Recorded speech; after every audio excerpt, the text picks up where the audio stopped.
Hello, Mark and Teresa from Out of Office Camping. In this video, this is a supplement video to the GFC factory video, which basically shows you how to go ahead and install a GFC cap to your truck. Now, there are a few things that didn't make much sense to me. So once again, this is a supplement video. If you have not seen the GFC video, I'll put that link below in the description. So check that out first. So getting started, there's a few things that I wanted to talk about, and let me go ahead and dive into those. So come along and let me show you a few things to get started with. So at this point, I'd like to talk a little bit about the rubber. I'll show you in the video how I went ahead and installed it. But basically, this is a double bubble rubber strip that goes between the cap and the truck. Now, this is a Ford Ranger 2019, so it may vary from vehicle to vehicle. Now, I contacted GFC, having purchased this used. I didn't know what to expect. GFC was great. They told me where on the website that I could find what I needed. Everything was listed, and I purchased the appropriate kit. Sadly, it did take about 2 weeks to get. I'm not sure if something was going on with the weather at that time. Since I've received this item, the double bubble, I have found that, of course, you can purchase this on Amazon. I'll go ahead and put that link below. And I believe it was about 40 feet for a fraction of the price. It also has a larger piece of 3M tape on the back, which doesn't really matter too much, but it's just nice to know. So I went ahead and got this kit, called them. They were great, told me what I needed, answered the call first time. Absolutely awesome. The kit for my truck actually should have come with some thick foam just as well. They sent me 3 of these. The thicker foam would be used in the front of the truck. In the meantime, since I didn't have that, I really didn't want to wait another 2 weeks. I went ahead and on Amazon just bought a truck cap foam. I'll put this link below too in case you have to do any customizing. So this worked out well. Took this along with the double bubble and I used this to fill my gap in the front of the truck. So just a couple things to think about in case you have to do some customizing. I'll also include another product that friends of ours who have produced wedge campers just as well. They have a different design. They don't have the tubular design like the GFC, which makes sense as to why this is the double bubble sits right inside that. Also, one thing I did not point out in the video coming up, but when you go ahead and adhere this, just make sure you wipe that down with alcohol on with your rails so that just adheres. It doesn't have to be super clean, but you just want that to be able to stick down on there. So I'll go ahead and put those links for those pieces of rubber. And let me go ahead and show you some gaps that I have here in the truck. I haven't had any problems since I've had it on there. Some other things is at first, because the Ford Ranger, the top rail basically has a little bit of an arch. So at first I had some leaking on like the back, and over time as the cap and the truck started to settle, I have not had any leaks anywhere along my lines. Now it's interesting because like I said, I do have some gaps in here and I'll show you those. I don't get any water in the truck at all with the setup. And of course, this is the GFC sent product at no charge. I've not even installed this yet. The other stuff's been working just great. So let me go ahead and show you that. And there's a few more things in closing that I'd like to talk about that I think you should know. All right. So you can see right here, daylight coming through. I have that on both sides, no problem whatsoever. Also, you can see where I have the truck cap foam along with the double bubble in order to get that gap here filled because it's pretty major compared to the factory, tube right here. And I have not had any leaks whatsoever along this seal ever since it's been put down. So it just kind of settled over time. So you might see a little bit of leaking at first, but over time it should settle. But once again, you can go back and probably caulk those up if you choose, especially if you're in an area with a lot of dust or traveling a lot of fire roads. So just something else to consider. I just wanted to share basically trying to figure out the Go Fast seal setup for the camper. What I've done is I've actually measured from this point to the same point on the opposite side. This is for a Ford Ranger, so basically it was 59.5 inches. And I went ahead and marked that out on the rails of the camper. I'll go ahead and show you what I did there. The hope is that it's fairly close, but since the double bubble seal is a low tack, basically you can kind of pick it up and readjust it, which they talk about in the video. But just wanted to kind of share that little tip here to give you a reference point as to what I did, and we'll see how well it works. So on the truck, what I did is basically I started with the top of the bed rail up at that end. And I just basically measured across from each side and then found that basically with the Ford Ranger itself, roughly about halfway in on this little was the indicator. Now, as they point out, this is just low tax, nothing permanent. They actually had sent me a third double bubble rubber strip. Now, I'd actually also purchased this. They had something else that they were sending me. I believe this was shipped in error, but I'm going to go ahead and try that and see if that works for now while I'm waiting for the other stuff to come.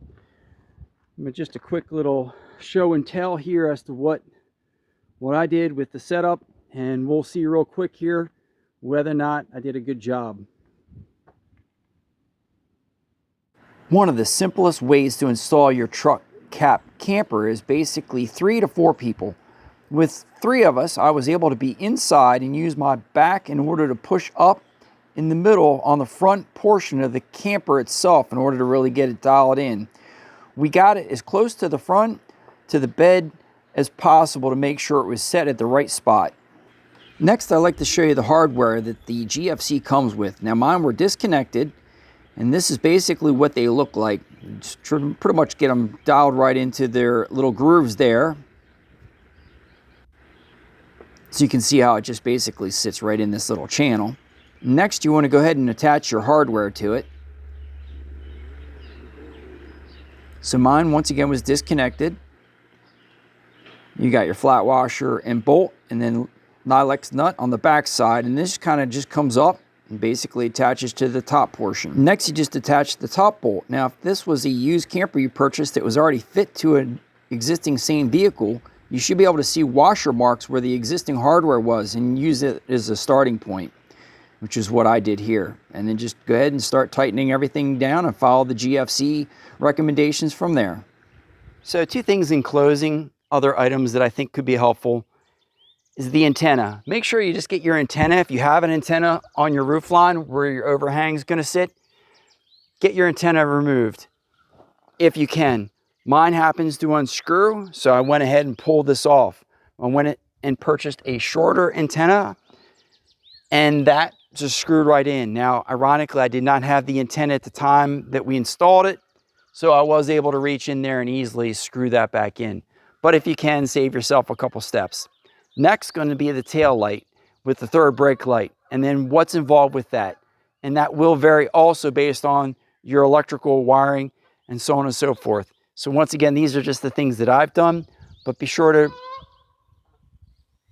review your owner's manual to make sure you're heading the right direction. All right, let's go ahead and check that out. So next up with the third brake light, my unit was not wired, nor did the previous owner wire his. So it came with all the electrical. Wire kind of comes down, and then it has a little cable which has these little screws that pinch right into the cable itself. So I'll show you a close-up of that.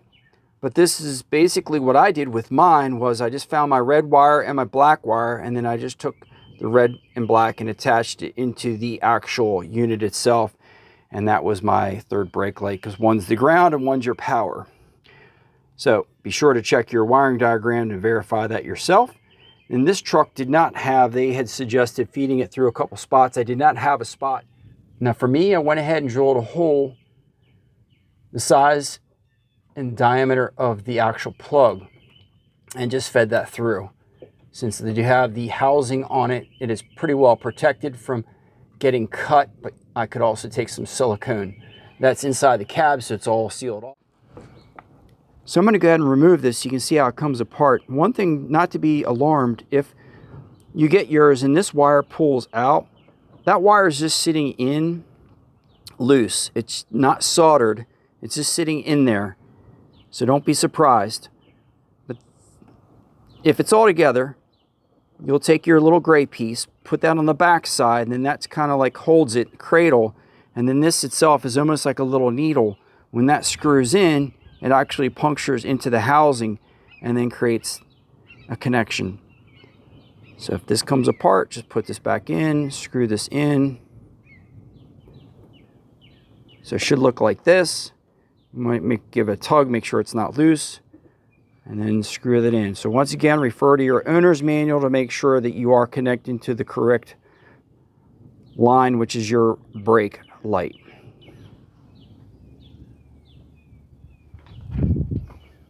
A few other things to also think about. They mentioned keeping your gap closed. Once again, basically just tried to get the tube lined up with the seal so it was in the same spot. You can see it's about a finger. So more or less, that's why we spent so much time trying to get that lined up by lifting it and readjusting. Also, on the rear, one thing that I did not know, but this once again was used and came with it, was this seal here. I wasn't really sure, so if yours looks like mine, this actually does do a great job holding water with the way this is designed. So it may vary. If you do not have this seal, you'll need to go ahead and just purchase that from GFC, and then you can see how they've cut it on the ends here.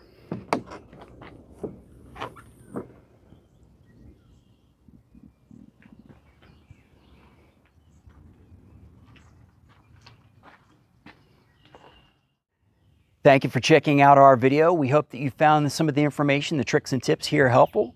Just as well, if you have a couple things that you feel will be valuable to our viewers that you learned along the way, be sure to put them in the comments below. If you have not subscribed to our channel, please do so. Give us a like and a thumbs up. We really appreciate it. Also, we will be doing a lot more GFC content coming up because we're having a good time with the GFC. So stay tuned and come along for the journey. We hope to see you out there. Enjoy.